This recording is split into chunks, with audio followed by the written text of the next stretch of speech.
On profite que Nico Batum soit avec nous pour parler de son équipe des Los Angeles Clippers. Il se passe beaucoup de choses au sein de ta franchise. On va commencer par faire un état des lieux l'année dernière. Il y a eu pas mal de frustration, encore une fois, des matchs manqués par les stars, que ce soit Paul George ou que ce soit Kawhi Leonard. Vous avez fini 5e de la conférence Ouest avec 44 victoires, 56 matchs manqués pour le duo star, la défaite au premier tour face aux Suns avec le retour de Russell Westbrook au meilleur niveau qui est arrivé en cours de saison. Paul George n'avait pas joué en play-off et Kawhi s'était blessé en cours de série. D'abord, d'un point de vue global, toi, tu as l'air heureux dans cette franchise des Clippers. Oui. Non, moi j'ai j'ai mon petit rôle. Ça se passe bien. Non, on me demande de faire mon job, c'est ce que je fais. On me dit quoi faire, je fais ce qu'on me dit de faire, et puis c'est tout. J'ai toujours eu l'impression que cette équipe, et on en a beaucoup parlé ensemble, cette équipe était armée pour défendre, on en a parlé tout au long de la saison. Vous êtes 18e défense au rating l'année dernière, que c'est une équipe interchangeable avec un nombre de talents sur les ailes. On peut changer sur tout, machin. Bon, en fait, on n'a jamais vu le projet Clippers, Kawhi et Paul George au top possible, Erwan. Non, c'est la frustration. Et aujourd'hui, on fait un petit peu une preview des Clippers. Mais on peut parler de plein de choses. C'est vrai que l'arrivée de Russell Westbrook qui est très bien là-bas et je pense que le fait qu'il reste aux Clippers, c'est une très bonne chose. Maintenant, moi, si les deux, ils sont pas capables de jouer 65 matchs minimum dans la saison et que cette équipe-là arrive à 100% physiquement en play-off, ça sert plus à rien d'en parler. Tu vois, moi j'adore aller là-bas, j'adore aller au Chairman, on embrasse Kate qui nous régale, on est accueillis mais aujourd'hui, si on parle basket, moi, si ces deux mecs-là, et en plus, vous avez créé des choses sans eux, un état d'âme, on a vu créer des choses avec, quand ils sont pas là, il y a des mecs qui step up, parce que vous avez, comme le dit Thomas, une vraie profondeur. Maintenant, on voit bien que pour gagner des titres, on voit les Nuggets cette année, on voit les Warriors avant, et on peut revenir jusqu'à Toronto aussi, mais moi, si ces deux mecs-là jouent pas, il n'y a rien à espérer. Il n'y a rien à espérer. Aujourd'hui, il y a toute l'histoire du load management. Je pense que c'est une bonne chose. Mais je crois qu'aussi que les blessures physiques, ça fait partie des choses. Mais peut-être que, et je pense surtout à Kawhi, il va peut-être falloir que lui aussi se mette dans l'esprit de jouer comme un mec qui veut gagner un titre. Regagner un titre, parce qu'il en a déjà gagné prouvé deux. Ça, hein. Mais c'est vrai que j'ai l'impression que parfois, il se laisse je sais pas. J'aimerais le voir avec un peu plus de bave aux lèvres et emmener un peu plus de gens avec lui. Non, après c'est sûr que l'équipe est quand même elle est montée, il y a du monde et tout, mais c'est vrai que c'est tourné autour d'eux, quoi.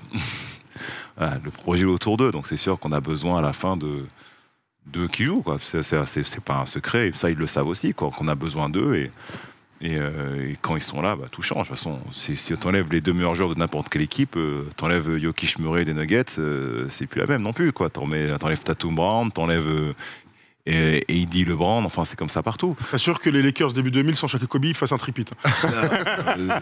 Ça réduit les chances. Ouais. Ça réduit les chances. Mais non, mais voilà, quoi. C'est vrai on espère vraiment qu'ils ont enfin plus de problèmes de santé et qu'ils restent avec nous jusqu'au bout, quoi. Comment toi tu vis en tant que joueur autour? Moi j'imagine la série l'année dernière contre les Suns où vous gagnez le premier match. Kawhi met 38. Enfin, il est exceptionnel, il est revenu au meilleur niveau. On en a beaucoup parlé ensemble. Ça doit être hyper frustrant au vu du projet. Voilà, quand tu vois la blessure de Paul George, c'est juste parce que quelqu'un lui retombe dessus sur un rebond, il n'y a personne autour. Le genou rentre comment ça s'appelle, et Kawhi c'est pareil derrière, alors qu'il fait un match extraordinaire, match 1 et match 2, et boum, même chose. C'est là, t'as pas de chance, quoi, c'est galère. Après, je dis, tu vois, moi j'ai l'impression que Kawhi, alors il est comme ça, il était comme ça aux Spurs, il était même comme ça à Toronto, j'ai l'impression qu'il... Pour être un leader aujourd'hui, mais à Toronto, il y avait des darons, il y avait Kyle Lowry, il y avait Marc Gasol. J'ai l'impression c'est un fantastique joueur. Et ce premier match en playoff, on se dit, oh, ça y est. Mais que derrière, comment il vit dans le groupe? J'ai l'impression qu'il est un petit peu à part, qu'il est un petit peu seul dans son monde. Non, ça c'est l'image, je pense que tout le monde a lu, mais pas du tout. Pas du tout, c'est genre fun guy là, comme son nom, mais c'est vrai en plus. Hein. Il est leader, il parle un peu, il prend la parole pour dire, les gars, cette année, c'est notre année, on va gagner. Non, il parle. Okay. On a le chat, un groupe chat téléphone, c'est un des mecs qui communique dessus, le plus. C'est un mec qui a encore de l'ambition? Ouais. Voilà, c'est ça qui m'intéresse. Ouais. C'est un mec qui veut encore gagner quand même? Totalement. Je le vois bosser tous les jours. Tu sais, s'il a pas envie, il ferait pas autant parce que c'est le premier qui est déçu de tout ça, c'est lui. Hein. Et nous aussi. Hein. Moi aussi un peu. Mais c'est lui, quoi. Erwan, est-ce que, c'est une question qu'on s'est posée l'année dernière, mais est-ce que Steve Ballmer, donc le propriétaire très proche de son équipe, etc., va pas dire à un moment donné, les gars, j'en ai assez vu, il y a l'entrée dans le nouveau stade dans quelques années qui va tout changer pour les Clippers. Est-ce que c'est pas lui en tête de gondole qui va dire, les gars, moi j'en ai marre de ce duo, on va jamais réussir comme ça? Je crois que c'est un mec qui croit beaucoup en ce duo. C'est lui qui a fait beaucoup pour les faire venir. Je crois qu'il y croit beaucoup. Les blessures, elles pondèrent forcément le côté « allez, je fais tout péter ». Parce qu'au bout d'un moment, Nico le dit, t'as pas de chance. Maintenant, on a vu, les mecs qui se blessent tout le temps, est-ce que là-dedans aussi, c'est des débats infinis et j'ai évidemment pas les outils médicaux pour Pourtant, tu as fait 8 ans d'études en médecine. Mais je me suis arrêté en CM2, c'est un peu spécial. Mais moi, je crois qu'il faut leur donner encore une année. Je sais pas pourquoi. Et tout le temps, toujours donner une année. L'année dernière, c'était des favoris. C'est incroyable. On me le reproche, les Clippers. Oui, parce que je me dis que ces mecs-là au complet, j'y crois. J'ai envie d'y croire. Alors, on peut me taxer d'être pote avec Nico, on peut me taxer là, parce qu'on va souvent aider. Mais si vous voulez. Mais moi, je crois que ces mecs au complet, ils peuvent le faire. Il y a une vraie profondeur. Je reste persuadé que Ty Lue est un bon coach moderne, qui arrive à trouver des solutions, qui a le bon speech. Il est meilleur coach d'ailleurs des Clippers qu'assistant de Team USA. Mais oui, j'avais une petite comme ça. Mais moi, j'ai envie de dire, cette équipe au complet, j'ai envie d'y croire. Ce que fait Zubac, l'évolution de Zubac depuis 3 ans, ça veut dire que tu peux voyager. Tu ne seras pas dominant sur le poste 5, mais tu ne seras pas archi défaillant. Comme l'arrivée de Plumlee, comme on a pu voir par d'autres équipes face à Denver, morfler sur le poste 5. Je pense qu'avec Plumlee et Zubac, tu peux en tout cas proposer des choses pour réduire peut-être cette déficience que d'autres équipes ont sur le poste 5. Moi, je crois qu'au complet, j'ai envie de croire en cette équipe-là. Il y a de l'expérience, il y a quand même ton leader qui a gagné 2 fois un titre NBA, tu as des mecs comme Paul George, tu as des vétérans comme Nico, Norman Powell, Russell Westbrook qui est arrivé. Maintenant, tous ces gars-là, ils vont partir en même temps sur le training camp.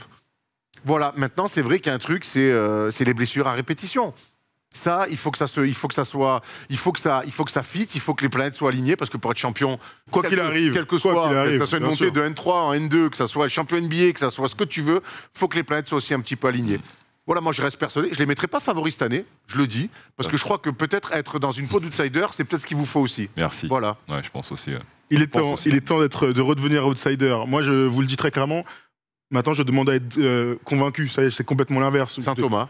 Là, ça y est, il est temps. En gros, je suis déçu, blessé. Prouvez-nous que vous pouvez jouer 60 matchs.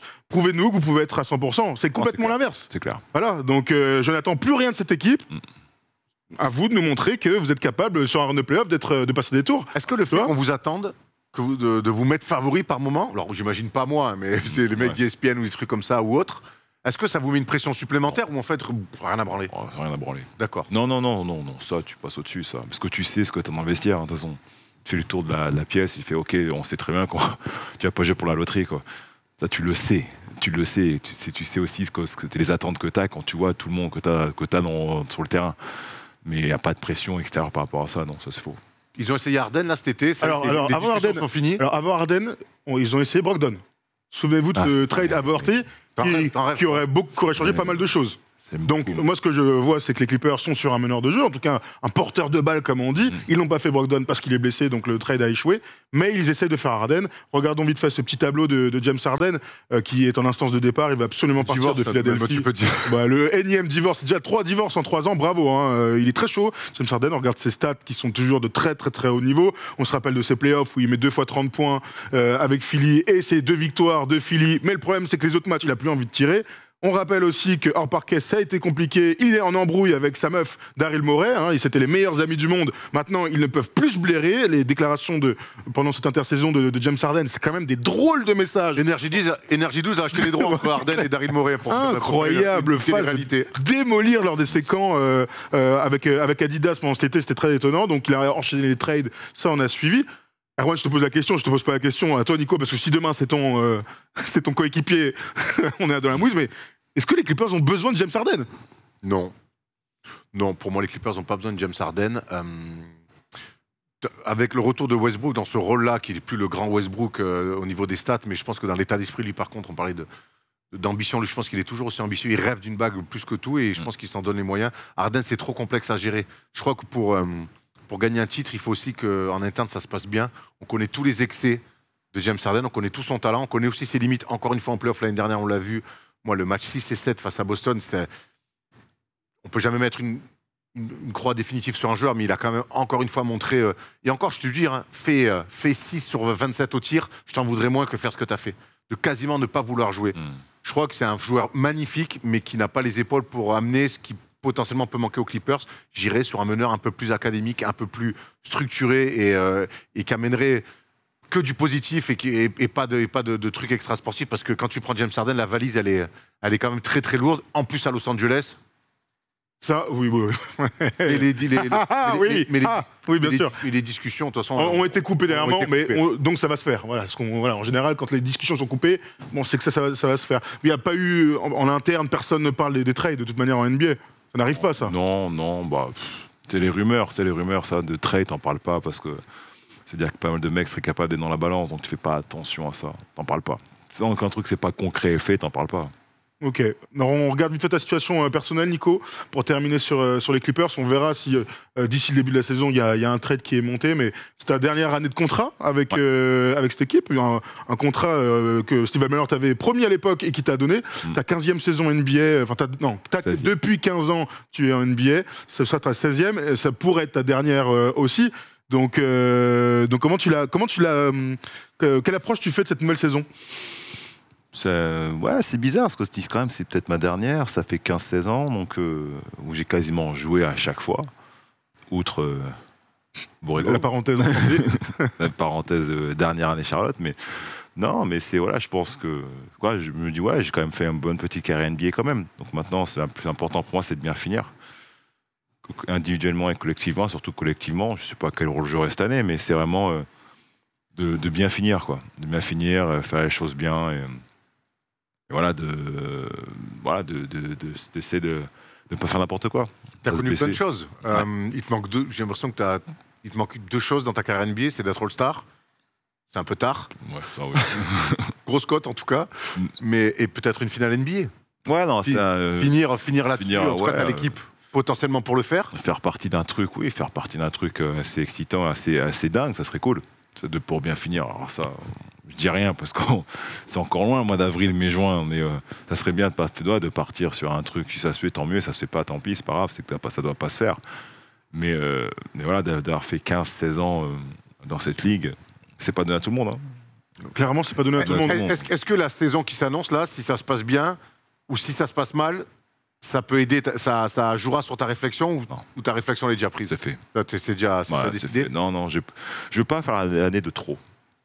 Tu vois, le truc où tu joues pas, t'attends, tu fais tes entraînements en plus avec les autres pour rester en forme. Je veux pas finir à faire que ça, tu vois. Non, si je joue plus, point. J'arrête, je veux pas partir là-dedans, je veux pas faire vivre ça à ma famille aussi, tu vois. Donc, c'est fini, c'est fini. J'arrête, je vais pas forcer, ça sert à rien. J'aurais fait quand même 15 ans, 15 plus, donc 15-16 ans, donc c'est quand même beau.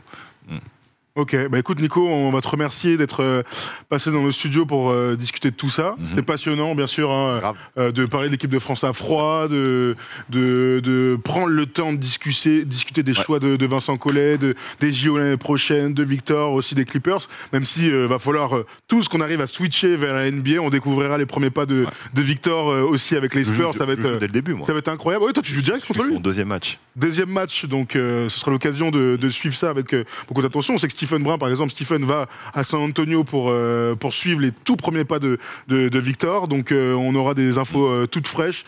On va te souhaiter surtout une très très belle saison. Une belle saison sans blessure, au top de ta forme, qui nous amènera l'année prochaine au JO. Pour que tu gagnes ta place au training camp. Combien de dunks, Nico, cette année? Prévu? Une bonne quarantaine. Allez J'en fais 5, c'est déjà très bien. J'en ai marre de voir les mettre des lay-ups, alors que tu peux encore en casser un peu des cercles. On voulait finir avec un cadeau, Erwan. Exactement, on a un cadeau pour toi, c'est notre ami, le Savateur, qui fait des magnifiques chaussures. Allez voir sur Instagram, le Savateur. Et il voulait te faire un joli cadeau. Tiens, hop. Et je pense que ça va te plaire, parce que ça marche pour couleur Clippers et pour couleur équipe de France. C'est vrai que c'est les mêmes couleurs, bleu, blanc, rouge. Voilà. On est en plein dedans. Elles sont lourdes. Des Jordan 1, je suis fan. Avec le numéro 5. Kind of, Travis Scott un peu, Jordan 1, voilà. Pierre, qu'on embrasse, le Savateur, allez voir sur Instagram. Si vous voulez vous faire vous des chaussures personnalisées comme ça, voilà ce qu'il fait. Donc il a beaucoup bossé dessus et il est... Merci beaucoup. C'est gentil. Belle, hein? Elles sont vraiment mortelles. Ouais. Bravo Pierrot. Tu vas les mettre pour aller à la salle un peu, pour mettre les photos et tout. Vas-y, premier match. Merci Nico encore une fois. De rien, merci à vous, les gars. Merci et merci à tout le monde de nous avoir suivis, que ce soit en live sur Twitch ou sur YouTube en replay. Bien sûr, on regardera tous vos commentaires, on essaiera d'y répondre et n'hésitez surtout pas. Si vous avez des questions, des avis sur ce qu'a dit Nico, vous êtes les bienvenus. C'est la porte ouverte à tous les débats ici. Voilà comment on devrait s'appeler maintenant chez First Team. Merci à tous et puis on se retrouve en octobre pour le début des previews NBA. La NBA commencera donc fin octobre. Pour une nouvelle saison, ça va être terrible. Allez, ciao.